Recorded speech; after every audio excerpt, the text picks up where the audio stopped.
Right. Nallamalli Sridhar గారు, అంటే ఈ డేటా సెంటర్ రావడం వల్ల ఎలాంటి ఉపయోగాలు జరగబోతున్నాయి? ఇప్పుడు ఎక్కడ చూసినా ఏఐ కోసమే చర్చ జరుగుతోంది. ఈ గూగుల్ ఏఐ డేటా సెంటర్ ద్వారా ఎలాంటి ఆపరేషన్స్ చేయబోతున్నాయి? ఏ ఏ రంగాలకు సంబంధించి ఇది ఉపయుక్తం కాబోతోంది? సతీష్ గారు, రాజేష్ గారు అద్భుతమైన పాయింట్లు చెప్పున్నారు. సార్. వాస్తవంగా ప్రపంచవ్యాప్తంగా ఈ రోజు ఏఐ ద్వారా మొత్తం ఐటీ ఇండస్ట్రీ మొత్తం ఒక రకమైన షేక్ అవుతూ ఉంది. అంటే కొత్త కొత్త టెక్నాలజీస్ అనేది ప్రపంచాన్ని శాసించబోతూ ఉన్నాయి. సో దీంట్లో మిగతా ప్రపంచం అంతా కూడా ఇన్స్టెబిలైజ్ అయినప్పుడు, చైనా లాంటి దేశాలు కూడా వచ్చేటప్పటికే ఒక ప్రిడిక్టబిలిటీలో ఫెయిల్ అవుతున్నప్పుడు, ఈ రోజు భారతదేశంలో యుఎస్ విదేశాంగ పరిణామాలు కావచ్చు ఇవన్నీ మనం చూస్తూ ఉంటే కనుక భారతదేశం అనేది బలీయమైన శక్తిగా ఎదగబోతూ ఉంది. దాంట్లో ఎలాంటి సందేహము లేదు. ఇది ఫస్ట్ గుర్తుపెట్టుకోవాలి. సో అలాంటిది భారతదేశం బలీయమైన శక్తిగా ఎదగాలి అంటే కనుక ఆ ఎదిగేటప్పుడు లోకల్ లీడర్షిప్ దగ్గర నుంచి, ముందు రాజేష్ గారు చెప్పినట్టుగా లీడర్షిప్ దగ్గర దక్షత కలిగిన లీడర్షిప్, విజన్ కలిగి ఉండి కన్విన్స్ చేయడం అనేది స్మాల్ విషయం కాదండి. అవును. ఇప్పుడు 30 ఏళ్ల పైన హైటెక్ సిటీకి అప్పట్లో ఆ విజన్ ఉండటం అనేది ఏదైతే ఉందో అంతకు 10 రెట్లు ఎక్కువ విజన్ అండి ఇది. ఎందుకంటే ప్రపంచం మొత్తం చేంజ్ కాబోతుంది ఏఐతో. ఈ రోజు ఇక్కడ డేటా సెంటర్ వస్తుందంటే చాలా మంది ఏదో సంథింగ్ ఏదో చిన్న కంపెనీ వస్తుందో లేకపోతే వాళ్ళు ఆఫీస్ కట్టినారో అనుకుంటున్నారు. అవును. ఏఐ డేటా సెంటర్ ని అంత ఈజీగా తీసుకోవద్దు. ఏఐ డేటా సెంటర్ అనేది ఒక పెద్ద ఎకో సిస్టమ్ ని క్రియేట్ చేయబోతుంది. అంటే కంప్లీట్ ఈ రోజు వైజాగ్కి ఉన్న నైసర్గికంగా ఉండే అవకాశాలు ఏదైతే ఉంటాయో సముద్రం ద్వారా కేబులింగ్ వ్యవస్థ ద్వారా కానీ అంటే ఎలాంటి ఎకో ఫ్రెండ్లీగా ఉండే విధంగా నెట్వర్కింగ్ ఇన్ఫ్రాస్ట్రక్చర్ క్రియేట్ చేసుకోవడానికి గూగుల్ ఒక పెద్ద అవకాశం. సో దానిని ఒప్పించడంలో మిగతా రాష్ట్రాల్లో కూడా ఇప్పుడు గుజరాత్ ఇలాంటివి కూడా అవకాశం ఉంది. కానీ మీరు అక్కడ కంటే ఇక్కడ ఎందుకు ప్రిఫర్ చేశారంటే ముందు రాజేష్ గారు చెప్పినట్లుగా సెంట్రల్ గవర్నమెంట్ కూడా ఆంధ్రప్రదేశ్ లో సపోర్ట్ ఇస్తుంది అన్నదానికి ఒక ఎగ్జాంపుల్ గా మనం చెప్పుకోవాలి. సో ఇక్కడ ఇన్ఫ్రాస్ట్రక్చర్ పాయింట్ ఆఫ్ వ్యూలో భారతదేశం అనేది ఏ సర్వీసెస్ కావచ్చు, భారతదేశం అడాప్టబిలిటీ కావచ్చు, యూజర్ బేస్ కానీ విపరీతంగా ఉంది. కొన్ని 100 కోట్లకు పైగా ఉన్న జనాభాకి ఏ సర్వీసెస్ అడాప్టబిలిటీ ప్రొవైడ్ చేయాలంటే లేటెన్సీ అనేది ఒక ప్రాబ్లం ఉంటుంది. అంటే ఇప్పుడు for example data centre US లోనో లేకపోతే చైనాలోనో ఇంకో దగ్గర ఉంది అనుకోండి. ఇప్పుడు ప్రతి పింగ్ రిక్వెస్ట్ కూడా నేను ఇక్కడి నుంచి అప్లికేషన్ ఓపెన్ చేసినప్పుడు లేదా వెబ్ సర్వీస్ ఏదైనా యూజ్ చేసినప్పుడు ఏఐ బేస్డ్ ఏది వాడుతున్నా సర్వీస్ వాడుతున్నా కూడా నా మొబైల్ ఫోన్ నుంచో నా కంప్యూటర్ నుంచో లేకపోతే బ్యాంకింగ్, ఇన్సూరెన్స్ ఇలాంటి అన్ని రంగాల్లో ఇక్కడ నుంచేసి అక్కడికి పింగ్ రిక్వెస్ట్ వెళ్ళేసి అక్కడ క్లౌడ్ లో స్టోర్ అయిన డేటా నా డివైస్ లోకి రావాలి అంటే కనుక ఆల్మోస్ట్ ఏంటంటే ఒక 5 సెకండ్స్ 10 సెకండ్స్ లేటెన్సీ ఉంటుంది. అదే ఇక్కడ డేటా సెంటర్ ఉంటే ఎవ్రీథింగ్ డేటా ఇక్కడే స్టోర్ చేయొచ్చు, ఇక్కడే ప్రాసెస్ చేయొచ్చు. స్కేలబిలిటీ అనేది ప్రాబ్లం ఉండదు. రెండోది రెండరింగ్ కావచ్చు, ఇలాంటి ఇప్పుడు వీడియో ఎడిటింగ్, ఇమేజ్ ఎడిటింగ్ దగ్గర నుంచి ఆల్మోస్ట్ రియల్ టైమ్ లో what ever the content we can push on AI platforms. So అది భారతదేశ యొక్క యూజర్లకి చాలా ఫాస్ట్ గా సర్వీస్ ఇవ్వడానికి ఉపయోగపడుతుంది అన్న ఉద్దేశంతో గూగుల్ కూడా దీన్ని ఇనిషియేటివ్ తీసుకుంది. వాస్తవంగా గూగుల్ ఒక మంచి మూవ్ తీసుకుందండి. ఎందుకంటే ప్రపంచంలో ఉన్న అన్ని ఐటీ కంపెనీస్ కి దెన్నో మిగతా దేశాలు యూరోపియన్ సొసైటీ కానీ యుఎస్ కానీ వీటన్నిటికంటే ఎక్కువ భారతదేశంలో ఐటీ అడాప్టబిలిటీ ఎక్కువ ఉందన్న విషయం వాళ్ళకి తెలుసు. అందుకని అన్ని కంపెనీస్ కూడా భారతదేశం వినియోగదారులని కంపెనీస్ ని వీటన్నిటికి సంబంధించి ప్రాజెక్టులు ఎక్కువ చేస్తూ ఉంటాయి. సో ఇప్పుడు అలాంటప్పుడు భారతదేశంలోనే డేటా సెంటర్ పెట్టడం ద్వారా ఫాస్ట్ సర్వీస్ ఇవ్వచ్చు, రిలయబుల్ సర్వీస్ ఇవ్వచ్చు, కాస్ట్ ఎఫెక్టివ్ గా ఉంటుంది.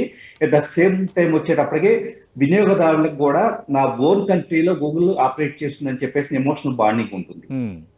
సో వీటన్నిటిని దృష్టిలో పెట్టుకొని వాళ్ళు ఒక మంచి స్టెప్ తీసుకున్నారు. చంద్రబాబు నాయుడు గారు కావచ్చు, లోకేష్ గారు కావచ్చు. నిజంగా ఇట్స్ ఒక విజన్ అంటే ఎలా ఉంటుంది అన్న దానికి ఒక ఎగ్జాంపుల్ గా మనం చెప్పుకోవచ్చు. ఎందుకంటే ఈ రోజు చాలా మంది అనుకోవచ్చు ఇది ఎప్పటికి స్టార్ట్ అవుతుంది, ఎన్ని ఉద్యోగాలు వస్తాయి, ఇలాగ ఏదో ప్రిడిక్టబిలిటీలో రకరకాల డిస్కషన్ నడవచ్చు. కానీ గూగుల్ ఒక్కటి కాదండి, గూగుల్ తో పాటు గూగుల్ డేటా సెంటర్ తో పాటు ఎన్నో ఏఐ బేస్డ్ సర్వీసెస్ వైజాగ్ రాబోతున్నాయి అన్న దానికి. ఎందుకంటే ఒక పెద్ద కంపెనీ ఒక దగ్గర డేటా సెంటర్ పెట్టింది అంటే కనుక మిగతా కంపెనీస్ అక్కడికే మూవ్ అవుతాయి. సో గొప్ప అవకాశంగా మనం భావించవచ్చు. ఓకే. ఇక్కడ శ్రీధర్ గారు, ఎలాంటి ఉద్యోగ అవకాశాలు, ఉపాధి అవకాశాలు లభించబోతున్నాయి? అంటే ఏ ఏ రంగాలు, ఎలాంటి ప్లాట్ఫామ్స్ లో అవకాశాలు ఇప్పుడు రాబోతున్నాయి సార్ దీని ద్వారా? ఒకటండి, ఏఐ ఎనేబుల్డ్ సర్వీసెస్ అన్ని ఇండస్ట్రీస్ లో banking, insurance, hospitality, health care sector ఇలా ప్రతి దాంట్లో కూడా ఒక ఎంబెడెడ్ గా తయారవుతుంది. ఎందుకంటే ఆల్మోస్ట్ ప్రతి ఇండస్ట్రీలో కూడా వీళ్ళంత ఆప్టిమైజ్డ్ సర్వీసెస్ ఇవ్వడానికి, క్వాలిటీ సర్వీసెస్ ఇవ్వడానికి, 100% యాక్యురేట్ సర్వీసెస్ ఇవ్వడం కోసం ఈ రోజు ఆర్టిఫిషియల్ ఇంటెలిజెన్స్ అనేది చాలా చాలా రోబుస్టిక్ సర్వీసెస్ అనేది ఇవ్వగలిగే స్థాయికి ఎదుగుతూ ఉంది. Yes, so sir. దీనికి కావాల్సింది ఏంటంటే కనుక ఫస్ట్ రీసెర్చ్ కావాలి. ఏఐ బేస్డ్ గా జరిగే రీసెర్చ్ కి సంబంధించి గూగుల్ చాలా అడ్వాన్స్డ్ గా ఉంది. ఇప్పుడు ఫర్ ఎగ్జాంపుల్ ఓపెన్ ఏఐ ఇలాంటి ఎన్ని వచ్చినా కూడా వీటన్నిటికంటే కూడా దూసుకుపోయి వేసి వాళ్ళకున్న ప్రీవియస్ డేటా, అవైలబుల్ డేటా వీటన్నిటిని యూజ్ చేసుకొని ఒక జెట్ స్పీడ్ లో వెళ్తూ ఉన్నారు. సో గూగుల్ రీసెర్చ్ తో పాటు ఏ సర్వీసెస్ ఏవేవి ఇవ్వచ్చు, ఏది ఉంటుంది, ఎవ్రీథింగ్ ఇక్కడ పెనెంట్రేట్ చేసే స్కోప్ Okay. ఉన్నప్పుడు ఏమవుతుందంటే ఇక్కడ లోకల్ ఎంప్లాయ్మెంట్ ఇంతకుముందు రాజేష్ గారు అన్నట్లుగా ఎక్కడికో ఇండియా నుంచి యుఎస్ వెళ్ళి జాబ్ చేయటం లేకపోతే ఇదంతా ఈ రోజు బ్రెయిన్ ట్రైన్ పూర్తిగా తగ్గిపోతుంది. 100% భారతదేశంలోనే మన ఇంటి దగ్గర ఉంటూనే, మన చుట్టుపక్కల ఉంటూనే హ్యాపీగా ప్రపంచంలో గొప్ప గొప్ప ఉద్యోగాలు చేసే స్థాయికి ఈ రోజు భారతదేశం అడగబోతుంది. దానికి ఈ రోజు వైజాగ్ అనేది ఒక స్థావరంగా కాబోతుంది. అదొక గర్వించదగ్గ విషయం. ఎక్కడికో వెళ్ళి ఫ్లైట్ లో ఇప్పుడు చాలా మంది నిజంగా చెప్పాలంటే ఇంతకుముందు రాజేష్ గారు అన్న మాట చాలా పెయిన్ఫుల్ గా అనిపిస్తుంది. పల్లెటూళ్ళకి వెళ్తే అన్ని పడిపోయిన ఇల్లు అంటే ఎవరేం అనలేము. కడుపు కోసం ఏది కూటి కోసం మనం వేరే దేశాలకు వెళ్ళేసి బతకాల్సిన పరిస్థితి. అంతే సార్, అవును.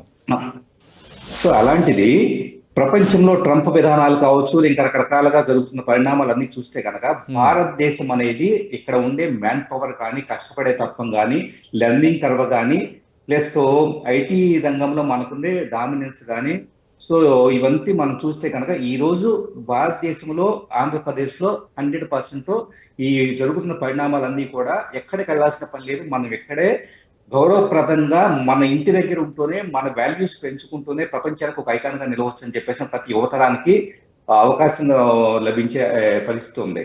కాబట్టి ఏ రంగాల్లో అని చెప్పేసి అంటే కనుక ప్రతి రంగంలో అవకాశం ఉంది ఏఐ పరంగా.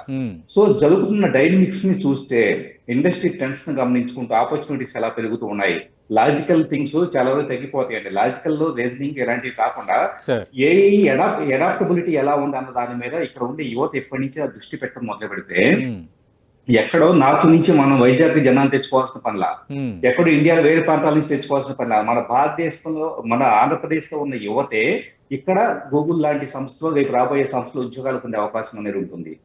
అంటే వచ్చిన అవకాశాన్ని బెటర్ గా ఉపయోగించుకునే విధంగా లేటెస్ట్ ఇండస్ట్రీ ట్రెండ్స్ కావచ్చు అందుబాటులో ఉంది. కాబట్టేసి స్టూడెంట్స్ కూడా ఏంటంటే ఏదో ఇంజనీరింగ్ చదివేసాము, ఖాళీగా ఉన్నాము, జాబ్ కోసం చూస్తాం అన్నట్టు కాకుండా, ఓకే మన దగ్గర ఇన్ని అవకాశాలు రాబోతున్నాయి, ఇంకేం నేర్చుకోవాలి, ఎక్స్పర్ట్స్ ఒపీనియన్ తీసుకోవడం, ఎప్పటికప్పుడు ఇండస్ట్రీ ట్రెండ్స్, రకరకాల న్యూస్ బులెటిన్స్ ఇలాంటి వీటన్నిటిలో కూడా మనకి ఇండస్ట్రీ ట్రెండ్స్ తెలుస్తూ ఉంటాయి. ప్రోగ్రెస్ మైండ్ సెట్ తో కేవలం నాయకుడికి ఉంటే సరిపోదండి. ఇక్కడ ఒక విషయం చాలా స్పష్టంగా గమనించాలి. చంద్రబాబు నాయుడు గారు, లోకేష్ గారు వీళ్ళిద్దరే రాష్ట్రాన్ని బాగు చేయాలని ఎప్పుడు కోరుకోవద్దు.